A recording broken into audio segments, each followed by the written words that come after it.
할렐루야.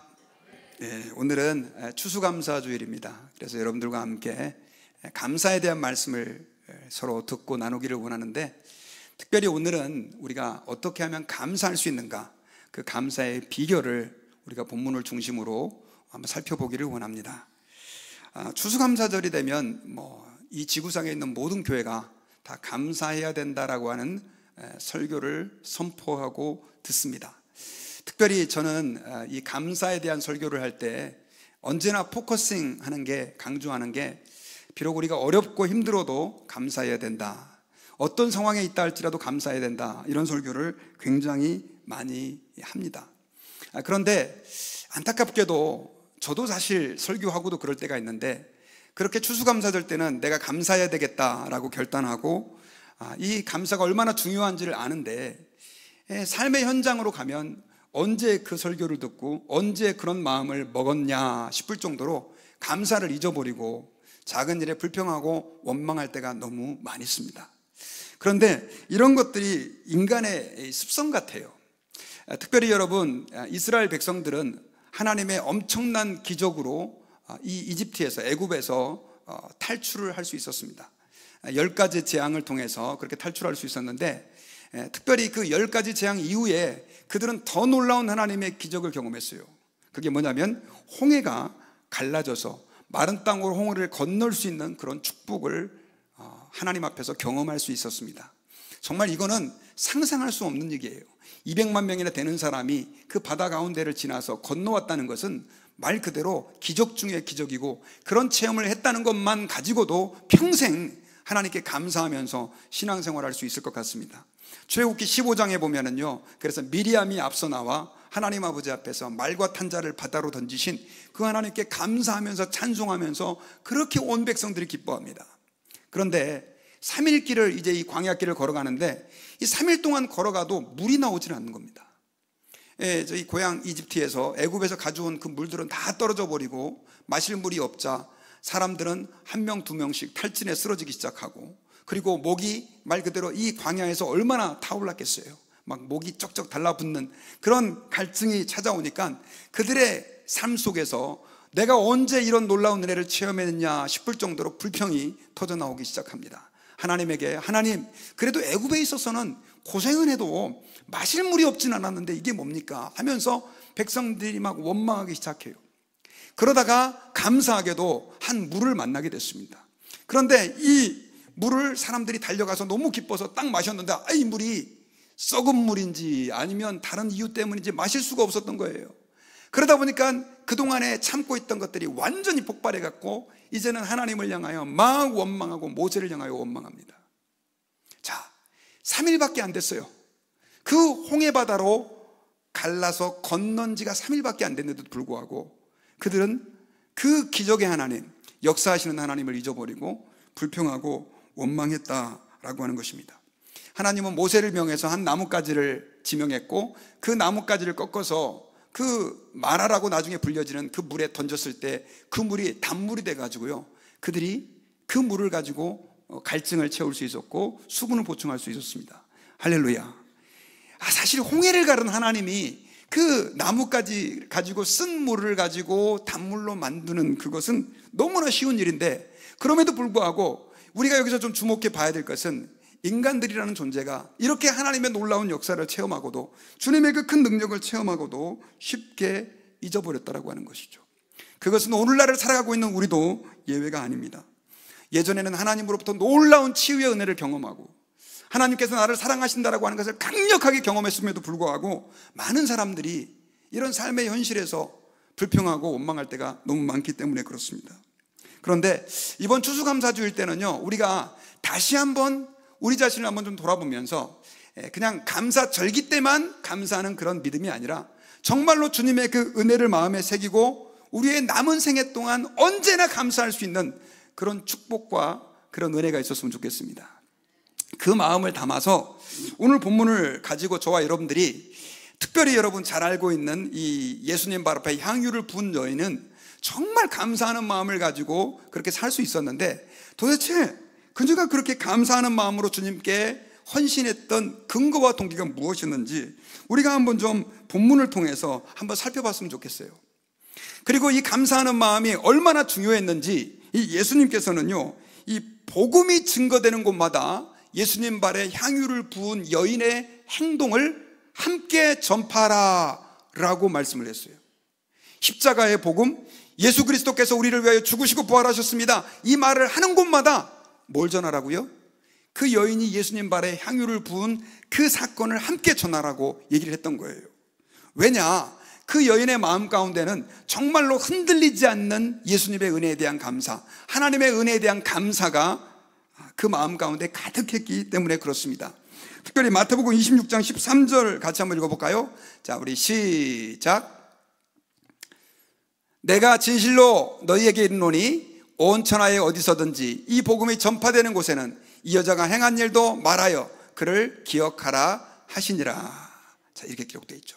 자, 이 여자가 행한 일을 말하여 그를 기억할 정도로 이 여자는 그렇게 놀라운 일을 했는데, 자, 그렇다고 한다면 이 여자가 어떤 일을 했길래, 조금 더 구체적으로 이 여자의 행위가 어떻게 주님의 마음을 감동시켰길래 예수님께서는 복음이 증거되는 곳마다 이 여자의 행위를, 이 여자가 행한 일을 함께 말하라고 했을까요? 여러분, 이 여인은 예수님 발 앞에 아주 값비싼 향유를 부었습니다. 잘 아시는 것처럼 향유의 가격은 300데나리온입니다. 한 데나리온은 노동자들이 하루 일해서 그렇게 벌 수 있는 품삯이에요. 그러니까 300데나리온이면 요즘으로 말하면 노동자들의 1년 연봉입니다. 여러분, 노동자 1년 연봉이 요즘 어느 정도 되죠? 뭐 아무리 적어도 한 4만 불은 되잖아요. 4만 불에서 5만 불, 좀 많이 버는 사람들은 10만 불까지도 버는 사람도 있어요. 자, 그런데 그 정도로 비싼 향유를 예수님 발 앞에 깨뜨렸기 때문에 예수님께서 이 여인의 행위를 기억하라 라고 얘기했냐? 그렇지는 않은 것 같아요. 왜냐하면 여러분, 성경에 나오는 그 백부장 같은 경우, 예수님을 감동시켰던 그 백부장 같은 경우는 이 예수님에게 정말 예수님 말씀만 해주십시오, 그럼 제 종이 낫겠습니다, 이렇게 믿음을 고백해서 칭찬을 들었던 사람인데, 특별히 이 백부장이 그 전에 했던 선행 가운데 회당을, 유대인을 위하여 하나님의 회당을 지어서, 요즘 말하면 교회죠, 성전을 지어드릴 정도로 헌신적인 사람이었어요. 제가 볼 때는 이 여인이 큰 헌신을 했지만 이 백부장의 헌신에 비하면 그건 또 별거 아닌 거예요. 그리고 구약시대에 보면 다윗과 솔로몬 같은 경우는 물론 백성들이 낸 헌금으로도 성전을 지었지만 그들 자신도 엄청나게 많은 돈을 하나님께 헌신을 했습니다. 그러니까 단지 이 향유를 부은 여인이 헌금을 많이 했기 때문에 그 여인이 행한 일을 복음이 증거되는 곳마다 기념하라 라고 주님께서 말씀드린 것 같지는, 그렇게 말씀하신 것 같지는 않아요. 자, 그렇다고 한다면 왜 예수님은 이 여인의 행한 일을 복음이 증거되는 곳마다 전파하라고 했을까요? 결론부터 말씀을 드리면 그 여인에게는요, 예수님을 사랑하는 간절함과 주님의 은혜에 대한 엄청난 감사와 감격이 넘쳐나고 있었기 때문에 그런 거예요. 자, 그래서 우리가 이 여인의 감격과 감사가 어땠는지를, 또 그 동기가 무엇이었는지를 오늘 본문을 중심으로 좀 구체적으로 살펴보기를 원하는데요, 한 가지 이 본문은 좀 여러 가지 어려움이 있습니다. 왜냐하면 많은 성도들이 어렸을 때부터 향유를 부은 여인에 대해서 설교를 들었지만 성경을 읽다 보면 이게 보통 헷갈리는 게 아니에요. 왜냐하면 사복음서에 마태, 마가, 누가, 요한 4개의 복음서에 이 여인이 행한 일들이 다 기록되어 있는데, 그런데 문제는 이 4개의 복음서가 약간 좀 다 다르게 기록이 되어 있어요. 그래서 어떤 신학자는 예수님의 생애 동안 예수님의 발에 향유를 여인이 부은 일이 3번 있었다, 이렇게 주장하는 사람이 있어요. 혹시 들어보셨어요?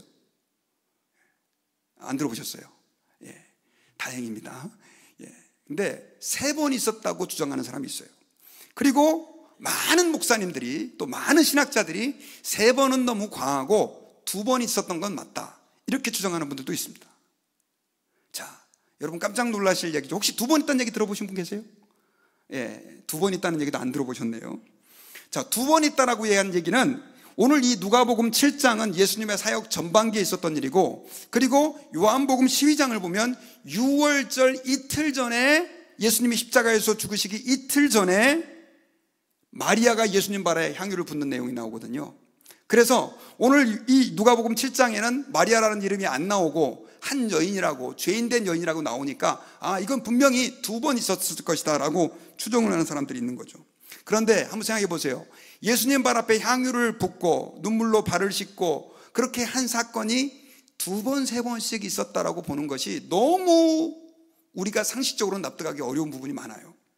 그래서 성경학자들은 대부분 그런 주장들도 있지만 그것을 저는 이단적인 가르침이라고 생각하지는 않습니다. 성경을 해석하는 각도가 다르니까. 그러나 대부분 6월절 이틀 전에 마리아가 향유를 부은 사건 한 번 있었을 것이다 라고 보는 거예요. 자, 그렇다면 오늘 본문의 이 누가복음은 어떻게 이해해야 되느냐? 바로 예수님께서 사역 초기에 여러 가지 많은 말씀을 주시긴 하지만, 그리고 실제로 예수님께서 사역 초기에 있었던 일들을 누가복음 7장 앞부분에서는 기록하고 있지만, 그러나 예수님께 특별히 이 성경에 저자했던 누가가 어떤 의도를 가지고 어떤 교훈을 설명하기 위해서 예수님께서 십자가에 잡히시기 이틀 전에 있었던 그 여인의 이야기를 지금 누가복음 7장에서 하고 있다고 봐야 된다는 거죠. 그러니까 이 누가복음 7장 사건은 이 요한복음 12장에 나오는 예수님께서 십자가에서 잡히시기 이틀 전에 있었던 일과 같은 사건을 이야기한다라고 우리는 봐야 된다라고 하는 것입니다. 또 어떤 분들은 이렇게 얘기를 하니까 목사님, 그렇다고 한다면 제가 한 번은 이해 가는데 그럼 그 여자가 누굽니까? 이렇게 질문을 하실 수 있어요. 여러분들은 예수님 발 앞에 향유를 부은 여인이 누구라고 생각하십니까? 제가 이게 혼란스럽다라고 얘기하는 게 여기에 대해서도 의견이 너무 달라요. 누가 향유를 부었느냐? 아까 2번이라고 한 사람은 2사람이 각각 다른 사람이다라고 얘기를 해요. 그래서 어떤 사람은, 한 사람은 막달라 마리아다, 또 한 사람은 베다니의 마리아다, 이렇게 얘기를 해요. 그러니까 이 향유를 부은 사건이 사실 목회자로서는 설교하기가 너무너무 힘들어요. 어제 제가 이 말씀을 준비하면서 사실 예전에 여러 번 설교를 했지만 이 말씀을 가지고 엄청나게 저도 많이 씨름을 하고 4개의 복음서를 왔다 갔다 하면서 고민을 많이 했었어요. 그런데 확실한 것은 여러분, 오늘 본문에 향유를 부은 사람은 누구냐면 마르다의 동생이었던 마리아라고 하는 사실은 우리가 분명히 알아야 돼요. 자, 우리 요한복음 12장 3절을 같이 한번 읽어보겠습니다. 자, 요한복음 12장 3절. 자, 시작. 마리아는 지극히 비싼 향유 곧 순전한 나드 한 근을 가져다가 예수의 발에 붓고 자기 머리털로 그의 발을 닦으니 향유 냄새가 집에 가득하더라. 자, 만약에 이 사건이 한 번만 있었다고 한다면 요한복음 12장에서는 그 사람이 누구라고 얘기를 하고 있냐면 마리아, 마르다의 동생, 나사로의 동생이었던 마리아라고 얘기를 하고 있어요. 자, 그런데 많은 사람들이 향유를 부은 여인을 이 마르다의 동생 마리아로 알고 있으면서도 또 향유를 부은 사람이 누굽니까? 그러면 대부분 사람들이 시험 문제를 내면 뭐라고 대답을 합니까? 값비싼 향유를 주께 부은 누구? 막달라 마리아라고 생각하죠. 막달라 마리아. 왜 사람들이 다 막달라 마리아가 예수님 발에 향유를 부었다고 생각하냐면 찬송가 211장 때문에 그래요. 값비싼 향유를 주께 드린 누구? 막달라 마리아 본받아서. 이 찬양 때문에 많은 분들이 막달라 마리아가 향유를 부었다고 생각을 합니다. 그리고 막달라 마리아를 사람들은 창녀 출신이었다. 그런데 예수님에게 은혜를 받아가지고 또 7 귀신 들렸다가 나가가지고 결국 이렇게 예수님 발 앞에 향유를 부은 것이다라고 생각을 하는 분들이 많이 계세요. 실제로 그렇게 강단에서 설교가 되어지는 경우도 많이 있었습니다. 그런데 여러분, 제가 지금 여기서 누가 향유를 부었냐라고 하는 것을 강조하고 확실하게 성경적으로 알아보려고 하는 이유는 누가 향유를 부었는지를 알아야 우리가 오늘 성경에서 마리아가 어떤 마음으로 감사를 했는지 알 수 있기 때문에 그런 거예요. 그런데 막달라 마리아로 사람들이 이렇게 오해하는 가장 근본적인 이유는, 또 찬송가 그렇게 나온 이유는요, 교황 그레고리 1세가 6세기에 설교를 잘못해서 그래요. 특별히 여러분 누가복음 이 7장을 이해하면서 오늘 본문을 읽어보면 마리아가 예수님 발 앞에 향유를 부었다는 얘기가 누가복음 7장에는 없어요. 그냥 죄인인 한 여자가 예수님 발에 향유를 부었다, 이렇게 기록되어 있는데, 그럼 이 죄인이 누구냐? 그리고 성경을 읽다 보니까 8장에 예수님을 따르던 제자들과 여인들이 나오는데, 거기에 7 귀신 들렸다가 치료를 받았던 막달라 마리아가 나오는 거예요. 그리고 여러분, 막달라 마리아는 어떤 사람이죠? 예수님께서 십자가에서 죽으실 때 그 십자가에서 예수 그리스도를 바라보면서 눈물을 흘렸던 여인이고요, 예수님께서 장사 지낸 다음에 제일 먼저 새벽에 나가가 무덤 문이 열려져 있는 걸 확인한 여자가 누굽니까? 막달라 마리아고, 제자들에게 예수님께서 부활하셨다라고 하는 소식을 천사들로부터 듣고 가서 전했던 여자가 누굽니까? 막달라 마리아인 거예요. 그러니까 이 막달라 마리아가 향유를 부었을 것이라고 쉽게 단정을 한 것이죠. 그런데 만약에 막달라 마리아가 향유를 부었다라고 한다면 이 막달라 마리아가 아까 말씀드렸던 마르다의 동생 베다니의 마리아와 같은 사람이어야 되는 거예요. 그런데 죄송하지만 제가 몇 해 전에 신문사에다 글을 썼는데 같은 사람이라고 글을 쓴 적도 있어요. 그때만 해도 좀 연구가 부족해가지고. 그런데 그 이후에 계속 성경을 연구해 보니까 그게 아닌 것 같아요. 그래서 혹시나 그렇게 알고 계시는 분들이 있으면 용서를 구합니다. 보니까 다른 사람이에요. 왜 다른 사람이라고 봐야 되냐면, 막달라 마리아는 나이가 굉장히 많은 중년의 여성이었던 걸로 보는 게 좋습니다. 왜냐하면 예수 그리스도를 따르는 사람들, 제자들을 얘기하면서 여성들도 얘기했는데, 그 여성들은 어떤 여성들이었냐면 주로 예수님을 재정적으로 서포트했던 여성들이었었어요. 그러니까 그 막달라 마리아가 굳이 젊은 여인이라고 볼 필요가 없고, 젊은 여인이라고 보는 것이 오히려 성경을 무리하게 해석하는 것일 수도 있다는 것이죠. 정확한 답은 천국 가서 예수님에게, 예수님, 그 막달라 마리아가 혹시 베다니의 마리아입니까? 물어보면 확실하게 나오겠지만 성경을 가지고는 정확하게 이해할 수 없어요. 그런데 중요한 것은 우리가 성경을 그냥 객관적으로 봤을 때 서로 다른 사람이다라고 이해하는 것이 좋습니다. 그런데 문제는 이걸 헷갈린 사람들이 많아가지고, 여러분 다빈치 코드라는 책 읽어보셨습니까? 댄 브라운이라고 하는 사람이 있어서 베스트셀러를 낸 책인데, 이 사람은 막달라 마리아와 예수님이 결혼을 해서 후손까지 낳았다, 이런 이상한 얘기 퍼뜨려가지고 결국 세상에 반향을 일으키기도 하고 했는데, 잘못된 것이죠. 막달라 마리아와 마리아를, 베다니의 마리아를, 마르다의 동생 마리아를 막 믹스시켜가지고 그렇게 써놓은 책이, 그리고 상상을 가미해서 쓴 책이 바로 그런 것이에요. 그리고 실제로 많은 성도들 가운데 막달라 마리아와 베다니의 마리아, 그러니까 마르다의 동생 마리아를 막 그냥 혼돈해서 생각하는 사람들도 많아요. 그렇지 않습니다. 그리고 여러분, 많은 그리스도인들에게 엄청난 파장을, 영적 도전을 줬던 패션 오브 크라이스트에서도 좀 잘못된 내용이 나오는데, 이 막달라 마리아가 창녀 출신이다, 이것도 성경적 근거가 전혀 없습니다. 가늠하다 붙잡힌 여인이 막달라 마리아다, 이것도 성경적인 근거가 없어요. 여러분, 우리 미국에 존이라고 부르면 수십 명이 달려오잖아요. 그런 것처럼 그 당시 마리아라고 하는 이름은 굉장히 흔한 이름이었고, 성경에서도 이 마리아가 여러 명 등장해요. 많게는 7명까지 나오기 때문에 우리가 이 부분을 잘 주의해서 살펴봐야 합니다. 자, 제가 좀 복잡한 얘기를 했는데, 그런데 이 성경 말씀에서, 자, 그러면 복잡한 얘기를 다시 정리해서 누가 그러면 예수님 발 앞에 향유를 부었느냐? 우리는 마르다의 동생이었고, 그리고 나사로를 자기 오빠로 두었던 그 마리아가 바로 그 일을 했다라고 하는 것을 우리는 확실하게 성경적으로 이해할 수 있어요. 그렇다고 한다면 오늘 누가복음 7장에서 얘기하고 있는 예수님 발 앞에 향유를 부은 이 여인도 누구라고 볼 수 있습니까? 마리아라고 볼 수 있는 거죠. 마리아. 그런데 이 마리아를 오늘 성경에서는 죄인이었던 여자라고 얘기를 합니다. 그리고 이 예수 그리스도를 초청했던 사람의 주인이 누구였냐면 바리새인이면서 시몬이었다가, 시몬인데 요한복음과 사계복음서를 다 종합해 보면 나병에 걸렸다가 치료함을 받은 그 시몬이라고 하는 사람이라고 우리는 추측해 볼 수가 있어요. 이건 거의 확실해요. 그런데 그 시몬도 이 마리아가 죄인이었던 여자로 알고 있습니다. 그럼 무슨 죄를 지었을까요? 성경에 나와 있지 않아요. 어떤 사람은 쉽게 장녀였다 이렇게 얘기하는데, 이거는 너무나 잘못된 성경 해석입니다.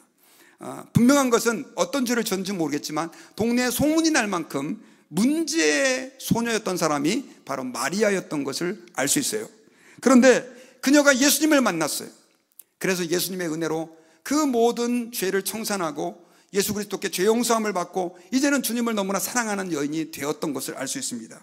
그리고 그녀가 예수님 발 앞에서 제자들을 통해서든지 어떤 소식을 통해서든지 예수님이 십자가에서 죽으신다라고 하는 예언을 들었는지 알 수는 없지만 예수님 발 앞에 나와서 향유를 부은 사건이 오늘 본문의 사건이다라고 하는 것입니다. 그런데 이 오늘 본문에서 보면 우리가 잘 알고 있는 내용이지만 이 여인이 예수 그리스도께서 이 향유를 부은 사건은 정말로 예수님께서 큰 감동을 받은 사건이었어요. 그럼 어떻게 했길래 그런 감동을 받았느냐? 누가복음 7장 38절에 보면요, 자, 우리 같이 한번 읽어봅시다. 시작. 예수의 뒤로 그 발 곁에 서서 울며 눈물로 그 발을 적시고 자기 머리털로 닦고 그 발에 입 맞추고 향유를 부으니. 자, 이 여인이, 특별히 마리아라고 이제 하겠습니다. 마리아가 예수님에게 향유를 붓는데 여기 보니까 세 가지의 행동을 합니다. 첫째는 발 곁에 서서 울면서 눈물로 그 발을 적십니다. 그리고 두 번째로는 자기의 머리를 풀어서 그 머리털로 예수님의 발을 닦습니다. 그리고 그 발에 입을 맞추고 향유를 붓습니다. 여러 가지 좀 더 구체적으로 나누면 한 5가지로 나눌 수 있겠지만 한 3가지 정도로 구분을 해볼 수 있는데, 먼저 여러분, 이 3가지의 행동이 정말로 예수님을 사랑하지 않으면, 예수님에게 감사하지 않으면 할 수 없는 행동이었어요. 첫째는 눈물로 발을 씻었다라고 기록되어 있는데, 여러분 한번 눈물 흘려보신 적 있으시죠? 오늘도 제가 찬양하는데 지금까지 지내온 것 주의 크신 은혜라 부르는데 얼마나 뜨거운 눈물이 제게 흘러나오는지 감사했어요. 주님께 감사하고 또 은혜 베풀어 주신 주님께 감사하고 그런 마음이 드는데, 그런데 여러분 눈물 많이 흘려가지고 발을 씻을 수 있습니까? 그 여인이 감사해서도 아마 눈물을 흘렸을 것이고, 아마 예수님께서 얼마 뒤에 십자가에서 죽으실 것을 알았는지 몰랐는지를 성경에서 침묵하고 있어요. 그러나 알았다고 했을 때 너무 슬퍼서 눈물을 흘렸다 할지라도 그 눈물을 가지고 예수님의 발을 씻긴다는 것은 사실 쉽지 않아요. 그런데 여러분, 우리가 이 본문을 이해하기 위해서는 그 당시의 문화를 좀 알아야 됩니다. 이 당시에 로마와 이스라엘에는 어떤 문화가 있었냐면요, 특별히 장례식 같은 데 가면 사람들이 많이 울잖아요. 그때마다 꼭 가지고 가는 게 있었는데 그게 뭐냐면 눈물병이라는 게 있었습니다. 그래서 눈물을 어릴 적부터 울 때마다 그 눈물병에 담는 그런 어떤 관습이 있었다는 거예요. 코바디스라고 하는 영화에 보면 네로가 자기가 억지로 눈물을 짜서 눈물병에 담는 내용들도 나오거든요. 그래서 그 눈물병을 가지고 평생을 이렇게 마개를 막아놨다가 죽을 때 같이 그 매장하는, 장례를 지낼 때 그렇게 같이 이렇게 묻어두는, 무덤에 두는 그런 관습이 있었다고 해요. 제가 사진도 하나 좀 가져왔거든요. 그거 아니고요. 이게 박물관에 보관되어 있는 눈물병이라고 합니다. 눈물을 담는 병. 그래서 이걸 갖다가 눈물을 담아서 마개를 막았는데, 아마도 이 마리아가 예수님 발 앞에 흘렸던 눈물은 그냥 자신의 눈에서 흐르는 눈물뿐만이 아니라 이 눈물병을 가지고 예수님의 발을 씻긴 것 같아요. 여러분, 이 눈물병은 제가 간단하게 설명드렸지만 내 인생의 슬픔을 다 포함하고 있는 엄청나게 의미 있는, 내 인생을 다 이 눈물병이다라고 얘기를 해도 과언이 아닐 정도로 이것은 중요한 것이었습니다. 그런데 이걸 예수님 발 앞에 부어 예수님의 발을 닦아드린 거예요. 그리고 그 젖은 발을 자신의 머리를 풀어서 닦습니다.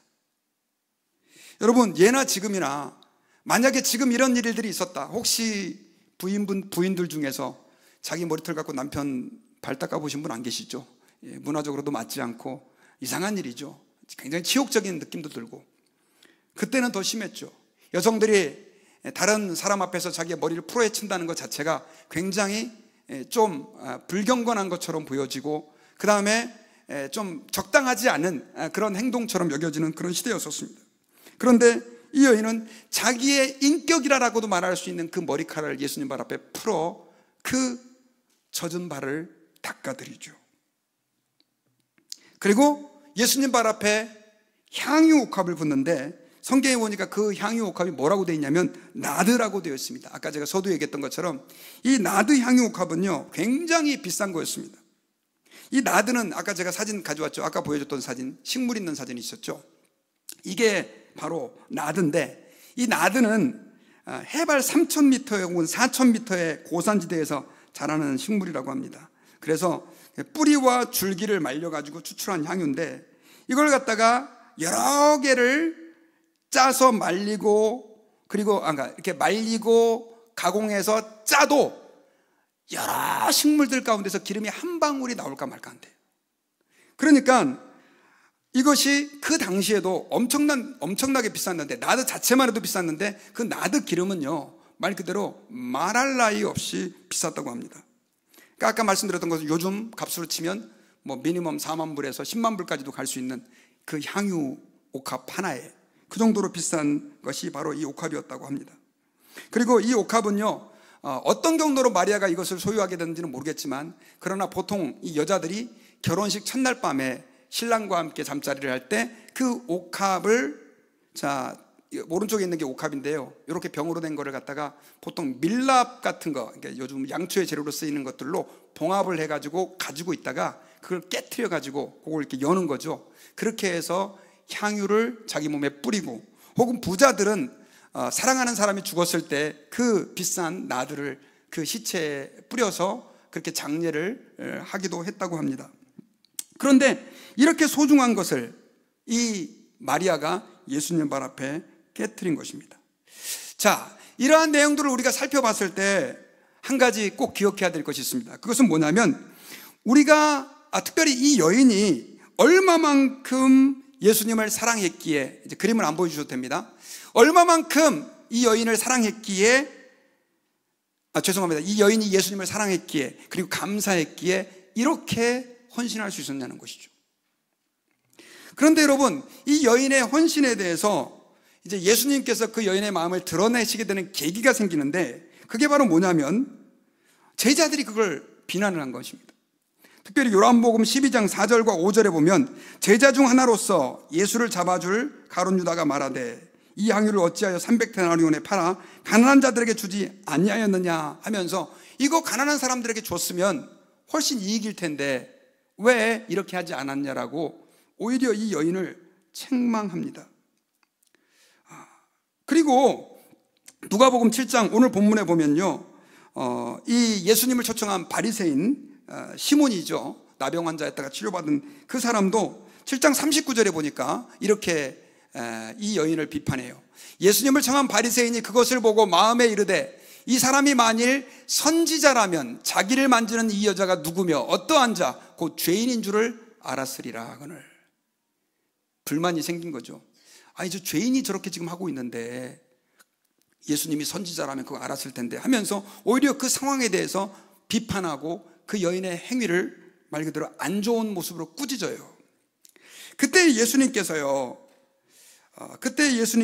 굉장히 중요한 얘기를 그들에게 해주십니다. 그게 이제 오늘 우리가 메시지로 받고 기억해야 할 중요한 내용이기도 한데요, 그게 바로 뭐냐면 500데나리온 빚진 사람과 50데나리온 빚진 사람의 이야기예요. 예수님께서는 그들에 대해서 직접적으로 얘기하지 않으시고 비유를 통해서 예를 들었습니다. 어떤 사람이 500데나리온을 빚졌다. 500데나리온은 노동자의 1년 반 연봉입니다. 그러니까 지금으로 말하면 뭐 한 10만 불이 좀 넘는 돈이죠. 또 어떤 사람은 50데나리온을 빚졌습니다. 50일치의 노동자죠. 한 2달 정도 봉급이라고 생각하시면 됩니다. 그런데 갚을 능력이 없는 거예요. 그래가지고 쩔쩔매고 있을 때 그 돈을 빌려준 사람이 너그러운 마음으로 그들을 용서해 줬습니다. 야, 안 갚아도 돼. 탕감해 준 거예요, 빚을. 그러면서 예수님께서 묻습니다. 둘 다 똑같이 탕감을 받았는데 누가 그 채주에게 더 감사하는 마음을 갖겠느냐, 누가 더 그 채주를 사랑하겠느냐라고 묻습니다. 그때 이 시몬이 뭐라고 대답합니까? 500데나리온 빚진 사람입니다. 왜냐하면 더 많은 금액, 10배의 금액을 그 사람은 탕감받고 용서받았기 때문에 그래요. 그러면서 그때 예수님께서 그들에게 하시는 말씀이, 자, 누가복음 7장 47절 같이 한번 읽어볼까요? 자, 시작. 이러므로 내가 내게 말하노니 그의 많은 죄가 사하여졌도다. 이는 그의 사랑함이 많음이라. 사함을 받은 일이 적은 자는 적게 사랑하느니라. 아멘. 자, 예수님이 지금 하고 싶은 얘기가 바로 이거였던 거예요. 이 사건을 통해서 시몬에게 전해주고 싶었던 얘기가, 자, 이게 대답이었던 거죠. 제자들의 비판, 시몬의 비판에 대해서 예수님은 너네들은 지금 여전히 나에 대해서 감사하는 마음을 가지고 있을 것이다. 그러나 이 여인 마리아는 마치 500데나리온의 빚을 탕감받은 사람처럼 나에게 대해서 큰 감사를 가지고 이렇게 행한 것이다 라고 고백을 하면서, 사함이 받은 일이 적은 자는 적게 사랑하고 많이 받은 사람들은 많이 사랑한다 라고 표현을 하고 있는 거예요. 자, 여러분, 우리가 여기서 한 가지 좀 진지하게 한번 생각을 해볼 필요가 있습니다. 사실 이 시몬, 아까 제가 말했던 예수님을 식사에 초대했던 그 바리새인 시몬, 그 사람도 예수님에게 은혜를 입었어요. 어떤 은혜를 입었냐면 자기가 나병이었다가 그 병에서 치료함을 받았거든요. 여러분, 예수님 당시에 나병에 걸린 사람이 얼마만큼 비참한 삶을 살아야 될지는 여러분도 알고 계실 거예요. 동네에서 쫓겨나가지고요, 진짜 사람 취급을 못 받습니다. 그런 그가 예수님에게 치료함을 받아야 했어요. 성경에는 언제 그랬는지는 나와 있지 않습니다. 그러니 얼마나 감사했겠어요. 그래가지고 저녁 식사까지 바리새인임에도 불구하고 초청을 했는데, 그런데 예수님의 말씀에 의하면 예수님은 시몬에게 이런 얘기를 하죠. 너는 발 씻을 물도 주지 않았으나 여자는 눈물로 내 발을 적시고 머리털로 닦았고, 너는 내게 입 맞추지 않았으나 그녀는 내 발에 입 맞추기를 그치지 않았고, 너는 머리에 감람유도 붓지 않았으나 그녀는 향유를 내 발에 부었느니라. 감사를 하긴 했는데 마지못해서 그냥 조금 그냥 체면 치레로, 바리새인은 그 정도밖에 안 했는데 이 여인은 정말로 마음을 다해서 감사했다는 것이죠. 여러분, 여기서 말씀하시는 예수님께서 우리 그리스도인들의 감사의 근거가 무엇인지를 우리에게 말씀해 주고 있습니다. 그것은 바로 뭐냐면 하나님으로부터 사함받은 은혜가 있는 사람, 하나님으로부터 나 같은 죄인이 용서함 받았다라고 하는 은혜가 있는 사람들은, 거기에 대한 감격이 있는 사람들은 많이 헌신할 수 있게 된다는 얘기예요. 마리아는 죄인이었습니다. 동네 사람들이 알 정도의 죄인이면 보통 심각한 건 아니었던 것 같아요. 사람들에게 손가락질을 받고 말 그대로 그렇게 경건했던 이스라엘 민족 사회에서 소위 그녀의 별명이 죄인이 되었는데, 예수님은 그녀를 찾아가서 그녀의 죄를 용서해 주시고 그녀를 받아주셨어요. 하나님의 엄청난 사랑을 예수 그리스도께서는 그 마리아에게 베풀어 주셨고요, 나중에는 오빠가 죽었을 때 그 오빠를 죽은 지 나흘이 되었지만 찾아가서 무덤에서 되살려 주었습니다. 엄청난 은혜를 받은 거죠. 그러니 마리아는 감사할 수밖에 없었던 것입니다. 그녀는 그 감격 속에서 예수님에게 이렇게 헌신할 수밖에 없었던 것입니다. 여러분, 저와 여러분들은 거기에 비하면 어떤 은혜를 받았나요? 우리는 교회에서 신앙생활하면서 다 이렇게 얘기합니다. 예수님이 나를 위해서 십자가에 못 박혀 죽으셨다고요. 여러분 믿으십니까? 예수님은 어떤 분이세요? 하나님 아버지와 동등하신 분이세요. 그 성자 하나님이 사람이 되셔가지고 이 세상 그 누구도 알아주지 않는 나를 위해서 나의 그 모든 치욕적인 죄를 짊어지시고 십자가에서 죽으시고 부활하셨어요. 그리고 나를 지금은 눈동자를 지키는 것처럼, 머리카락을 헤아리시는 것처럼 헤아려 주시고, 우리가 기도할 때는 만사를 제쳐놓고 우리의 기도에 응답해 주시고, 악으로부터 보호해 주시고, 수많은 위협으로부터 우리를 감싸 안아주시는 그 은혜. 여러분들은 어떤가요? 이 마리아보다도 적은 은혜를 받고 있다고 생각하십니까? 사실 마리아가 큰 은혜를 받았지만 마리아는 우리처럼 이렇게 명확하게 구원에 대한 지식이 없었어요. 우리는 어쩌면 예수님 시대에 있었던 사람들보다도 더 큰 은혜를 누리면서 살아가고 있는 사람들이라고도 말할 수 있어요. 그러므로 여러분, 우리 예수 믿는 사람들에게 있어서 가장 소중한 것은 뭐냐면 하나님에게 대한 은혜에 대한, 사랑에 대한 감격입니다. 저는 예수 그리스도를, 그분이 나를 위하여 십자가에서 죽으신 것을 제대로 깨닫고 알았을 때 매일매일 눈물로 감사할 수밖에 없었어요. 그때 제일 많이 불렀던 찬양이, 요즘 성도들은 잘 안 부르지만 멀고 험한 이 세상 길, 그 찬양이 있거든요. 혹시 아시죠, 어르신들은? 거기 보면 후렴 부분에 이런 말이 나와요. 구원함을 얻은 기쁨 세상에서 제일이라 영광의 길 걸어가신 내 주 예수 찬양하네. 구원함을 얻은 기쁨 세상에서 제일이라. 우리가 하나님 앞에 감사해야 할 동기, 주님이 우리를 건강하게 해주시고 병에서 낫게 해주시고 자녀들을 지켜주시고 축복해 주시고 다 귀한 거예요. 하지만 가장 우리에게 있어서의 근본적인 감사는 바로 죄사함의 은혜, 구원함의 은혜. 이 마리아는 죄인이었는데 주님이 오빠를 살려주신 은혜도 많지, 감사하지만 이렇게 죄인이라고 하는 딱지를 가지고 살아가야 할 내가 주님의 사랑받는 하나님의 백성, 하나님의 자녀가 되었다라고 하는 이 감격이 그녀를 이렇게 주님에게 헌신하게 만들었다는 것이죠. 그래서 여러분, 찬송가의 저자, 우리 잘 알고 있는 찬송, 그 크신 하나님의 사랑, 찬송가 304장이죠. 그 찬송가의 저자는 하늘을 두루마리 삼고, 요즘 말하면 종이를 삼고, 바다를 먹물을 삼아서 그 하나님의 은혜를 다 기록한다 할지라도 기록할 수가 없다고 고백을 하고 있는 거예요. 신앙생활은요, 주님이 나를 구원해줬다라고 하는 감격이 우리를 지탱하게 해줍니다. 주님이 나를 베풀어 주시고 돌봐주시고 이것도 귀하지만 구원함을 얻은 그 감격이 사라지면요, 우리는 마치 이스라엘 백성들처럼 작은 어려움을 만나면 또다시 불평할 수밖에 없는 그런 사람이 될 수밖에 없다는 사실을 우리는 기억해야 합니다. 그리고 이런 감사의 마음이 있을 때 저는 주님 앞에서 주님을 기쁘시게 하는 삶들을 살아갈 수 있다고 믿습니다. 여러분, 사실 많은 성도들이 감사의 마음을 가지고 있는 것으로 그저 자기의 신앙생활, 주님에게 대한 감사를 표현했다고 생각하는 사람들이 많습니다.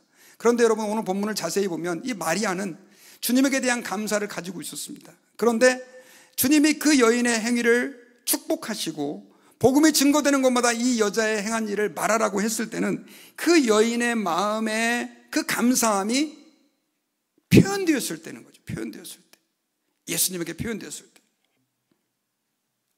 저는 이번 추수감사절 때 여러분들이 주님에게 대한 그 감사를 표현하는 은혜가 있었으면 좋겠습니다. 늘 감사하는 마음을 간직하는 거, 그거 귀합니다. 그런데 이 마리아의 감사는 자기의 눈물병에 눈물을 쏟고, 그리고 자기의 머리털을 풀어 예수님의 발을 닦고, 300데나리온이나 되는 이 향유를 예수님 발 앞에 깨트려 그 향유의 냄새가 그 방을 채울 때에 주님이 그 여인을 칭찬하고 죄인이라고 비난하는 그 여인을 향하여 내 죄가 용서함 받았다라고 선포한 것입니다. 그러므로 우리가 주님 앞에 감사한다라고 하는 것은 표현되어진다라고 하는 것입니다. 추수감사절은 여러분, 102명의 청교도들이 신앙의 자유를 찾아서 이 영국을 떠나 네덜란드를 거쳐서 미국에 온 사건입니다. 오다가 한 명이 죽었잖아요. 그래서 101명이 1년 동안 농사를 열심히 지었는데 그 중에 1년 동안 49명이 죽었습니다. 천국 갔어요. 너무 혹독했어요. 52명만이 살아남아서 1621년에 그렇게 그들은 다시 농사를 짓고 그 가을에 하나님 앞에서 감사의 예배를 드린 것이 추수감사 예배의 시작이었어요. 여러분, 그들의 마음속에 감사가 많을까요? 원망이 많을까요? 제가 볼 때는 원망이 더 많을 수도 있습니다. 사랑하는 가족들을 다 잃었기 때문에 그런 거예요. 그런데도 불구하고 그들은 하나님 앞에 마음껏 예비할 수 있는 은혜를 주신 하나님께 감사하고, 우리 같은 사람들을 구원해 주신 하나님께 감사하는 그 마음을 담아가지고 그렇게 추수감사절을 시작을 했습니다. 그들의 그 감사가 있었기 때문에 저는 이 미국이 이렇게 축복을 받을 수 있었고요, 그 청교도들을 통해서 하나님의 복음이 한국에 들어갔을 수 있었고, 그 복음이 지금 이제는 한국의 선교사님들을 통하여 온 세계에 전파되고 있다는 사실을 믿으시기 바랍니다. 감사가 능력인 거예요. 아니, 표현되는 감사가 하나님 앞에서 가치 있는 것입니다. 제가 다음 주에 캘리포니아의 더일 교회에 가서 이제 집회를 한다고 말씀드렸잖아요. 근데 이분은 저희 교회에 잠깐 계셨던 사역자셨어요. 부교역자셨는데 이분은 원래 한국에서 고액의 명문대학교를 나와가지고요, 고액의 연봉을 받는 외국인 회사에서 잘 나가고 있었습니다. 그래서 미국의 MBA를 공부하기 위해서 유학을 왔다가 여기서 사명을 발견한 거예요. 그래가지고 저희 교회 잠깐 계시는 동안 또 거기서 함께 많이 교제도 하고 그랬는데, 제가 그분 기억이 나는 게 옆에만 있으면 하나님을 사랑하는 마음이 이렇게 막 뜨끈뜨끈 전해지는 거 있잖아요. 그분하고 얘기하고 있으면. 그러더니 이 사람 일 내겠는데, 그런 생각을 늘 하고 있었는데, 나중에는 한국에 돌아가가지고 다시 좀 회사 생활 하다가 그거 다 집어 던지고, 그리고 미국에 신학을 하고 와가지고 또 교회 어디 부임해 가지도 않고, 제가 좀 목사님 정도의 스펙이면 큰 교회 갈 수 있으니까 그렇게 하세요 그랬더니 아닙니다, 저 개척합니다 해가지고 캘리포니아에서 그 한국 교회 많은 데다가 개척을 하신 거예요. 지금 좀 어렵긴 한데 그래도 얼마만큼 뜨거운 마음으로 그렇게 하나님의 복음을 증거하고 있는지 모릅니다. 전우진 목사님, 그분이 그렇게 하시는 이유는 딱 한 가지예요. 감사함 때문이라는, 감사함 때문에. 여러분, 저는 저와 여러분들의 마음속에 물론 우리가 다 목사가 되고 선교사가 되어야 되는 건 아니지만, 하나님 앞에서 마음만 담고 있는 감사가 아니라 저와 여러분들의 삶의 현장에서, 가정에서, 교회에서 어떻든 하나님의 은혜를 감사하고 표현하고 드러낼 수 있는 그런 축복이 있으시기를 주님의 이름으로 축복합니다. 말씀의 결론을 내겠습니다. 우리는 추수감사절 때마다 감사의 설교를 듣지만 그것이 일회성에 지나지 않고 끝나버릴 때가 너무 많습니다. 대신 어려움이 오면 불평하고 원망할 때가 너무 많습니다. 근데 그 이유가 뭘까요? 그 이유는 우리 마음속에 구원의 감격이 식어서 그래요. 여러분, 예수님 말 앞에 향유를 부었던 이 마리아는 자기가 죄인이었는데도 불구하고 자기의 죄를 용서해 주시고 받아주신 그 주님께 감사하는 마음으로 가득했기에 눈물병을 쏟아 그 예수 그리스도의 발을 닦고 자기의 머리를 풀어 그 발을 닦고 향유를 부을 수가 있었습니다. 예수님은 그 감사를 너무 기뻐하셨기에 복음이 증거되는 곳마다 이 여인의 행한 일을 기억하라라고 말씀하면서 우리가 구원의 은혜에 감사하며 살 것을 우리에게 권면하고 있다는 사실을 기억하시고, 이번 추수감사절 절기가 예년처럼 지나가는 그냥 절기가 아니라 여러분들의 마음속에 구원의 은혜에 대한 감사와 감격이 넘쳐나는 축복의 기회가 될 수 있기를 주의 이름으로 축원합니다. 기도하겠습니다. 주님, 감사합니다. 구원함을 얻은 기쁨, 세상에서 제일인 것을 주님 저희들이 고백합니다. 하나님, 이번 추수감사절 저희들의 마음을 다시 한번 주님께서 살펴보시고 성령으로 충만한 은혜를 부어주셔서 우리 같은 죄인을 구원해 주신 주님의 은혜에 감사하며 살아갈 수 있는 하나님의 백성들이 되게 역사해 주시옵소서. 감사드리며 예수님의 이름으로 기도하옵나이다. 아멘.